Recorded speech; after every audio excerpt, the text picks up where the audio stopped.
Here's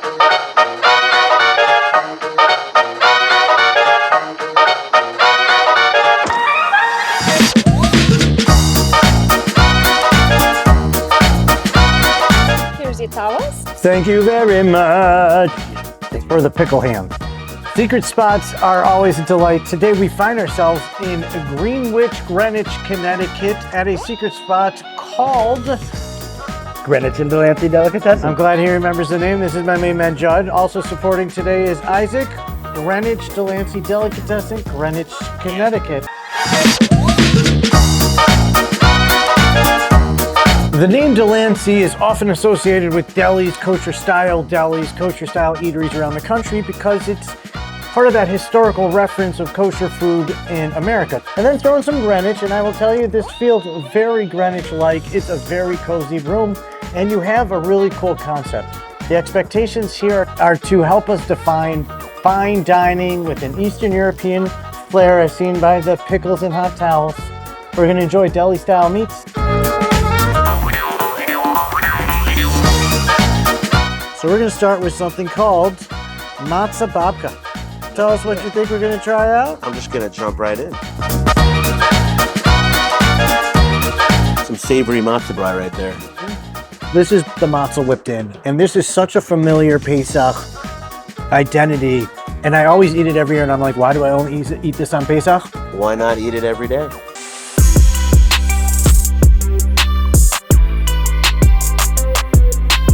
Pastrami mini donuts.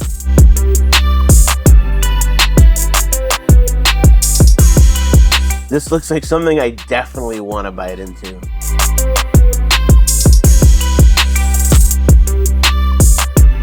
Actual smoke was not just a gimmick. Like, it really adds to that whole Reuben donut pastrami flavor.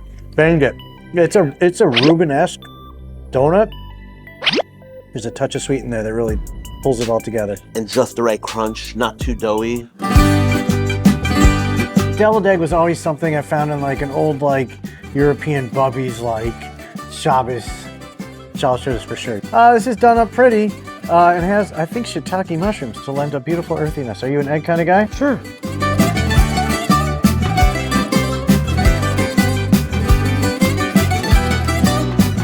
It's a good Shabbos day egg salad before we get onto the cholent and the pastrami. Yeah, it's that first course. You make the pretty by putting inside the pepper ring. Absolutely. That's that Shabbos flavor. This is really an excellent example of a Frankenbite. Look at the size of it. It's a bite.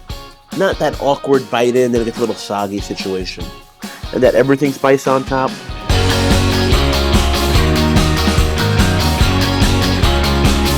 I think this gets elevated by an excellent sausage and a beautiful little topping, but perfect execution. There's parts here that's supposed to work. The crunch is one of them. We're nibbling and a secret spot in Greenwich.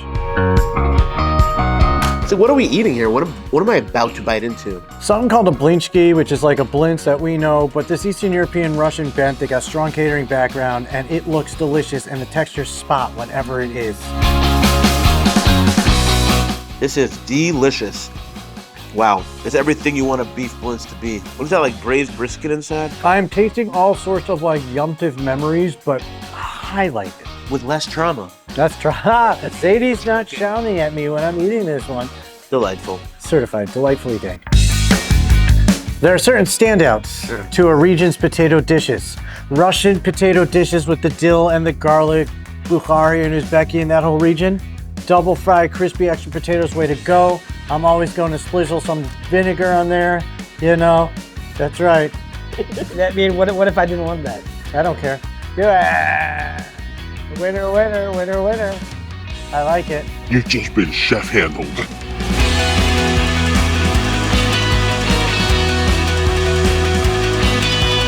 This is such a delicious snack. Kind of like potato goodness, you know? With that garlic flavor, the chewiness of the potato. Crunchy, soft, all the textures you need. In order to highlight the special intent that happens at a place like this, they're bringing us our dumplings of the day, which are palminis.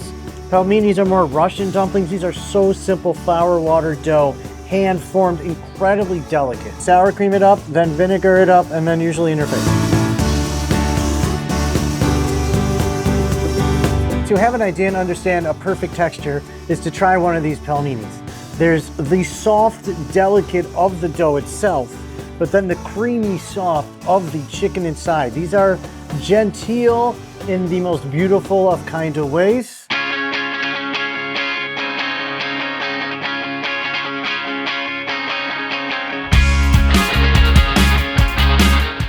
Oh my. Wow.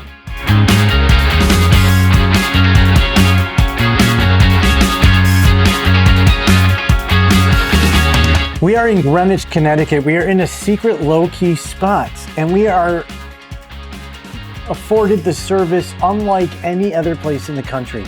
We are getting tableside, house-made pastrami. There's no better way to do it, and I don't think we need the forks. Forks, where we're going, we don't need no forks.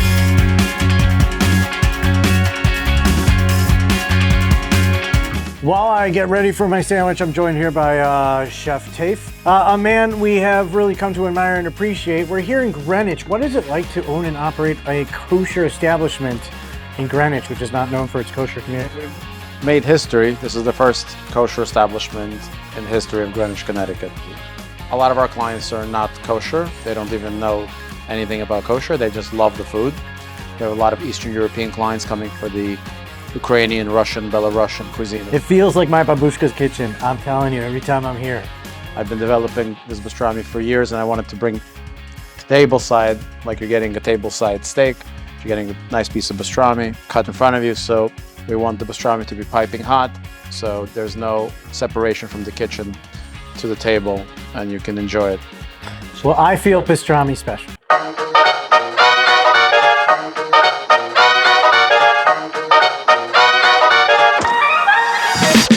This is a fantastic, stellar example of culture, tradition, food, Jewish, European, Greenwich. You can really tell that the attention to detail and the level of service are definitely elevated from the experience I'm used to in this industry.